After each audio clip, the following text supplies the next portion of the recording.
Okay, before I start this conversation, I want to play a quick game with you. And in order for us to do this, I have to give you the rules of the game. Rule number one is forget the title of this video. Pretend that you didn't see it, you didn't read it, or anything, right? Rule number two is have something to write on, a piece of paper or a notebook, your phone, your laptop, or even in the comment section of this video.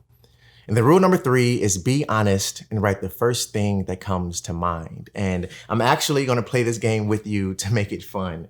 So first thing is write down the first thing that comes to mind when you hear the word clutter.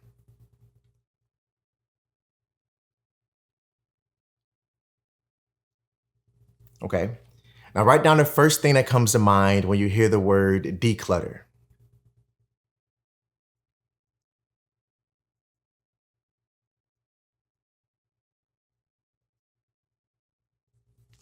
All right. Now write down the first thing that comes to mind when you hear the word minimalism.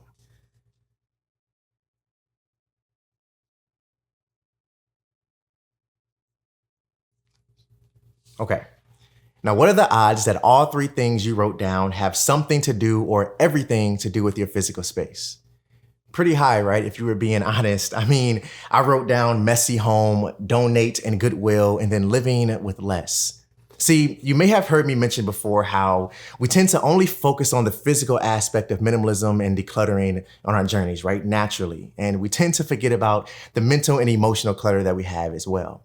But there's one other area that I've yet to talk about, and that is our digital space. So here's how you can declutter your digital space to ensure that all aspects of your life are fully within your control. All right, so I'm going to break this video down into 4 categories: email, photos and apps, social media and entertainment, and lastly, notifications. And as we're walking through these categories, I'm going to share some tips and tactics with you to help you keep these areas decluttered and under control.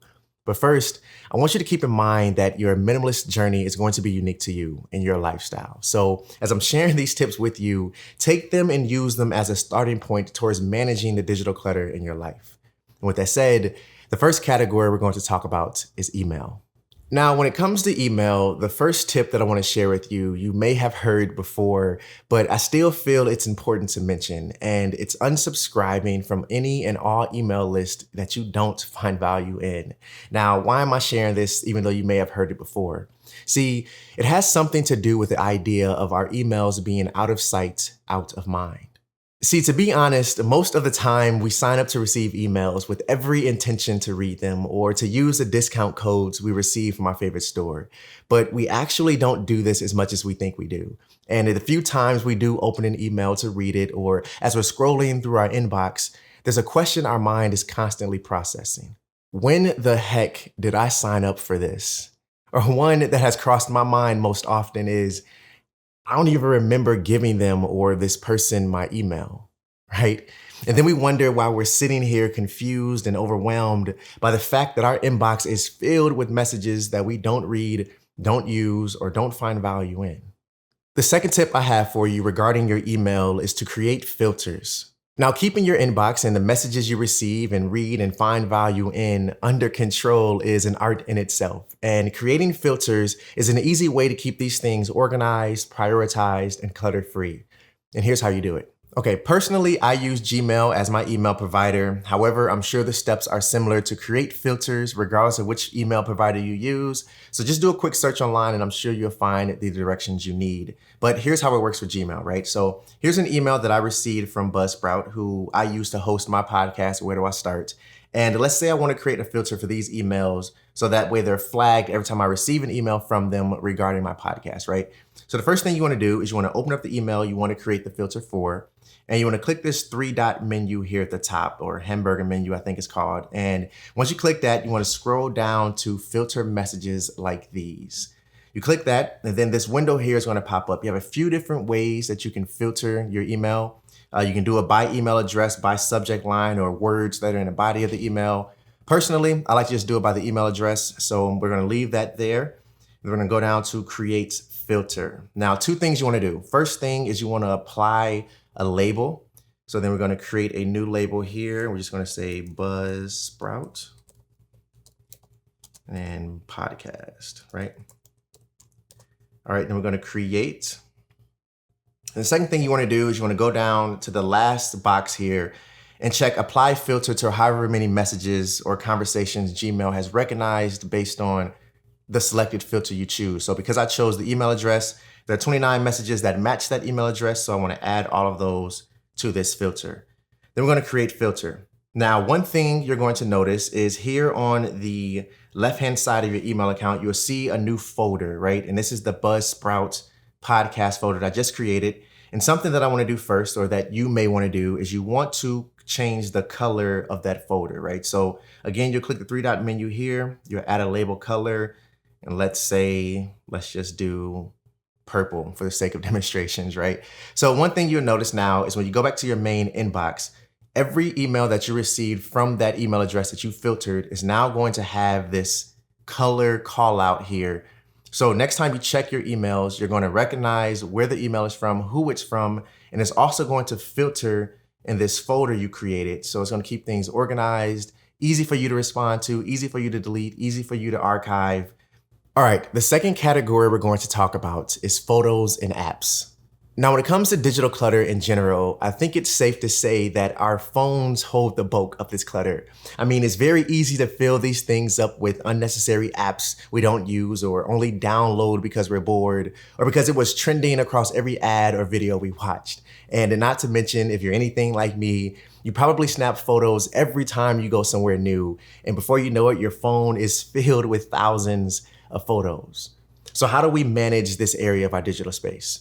Two things. Number one is by having an honest conversation with ourselves and understanding what triggers us to download these apps we don't truly need.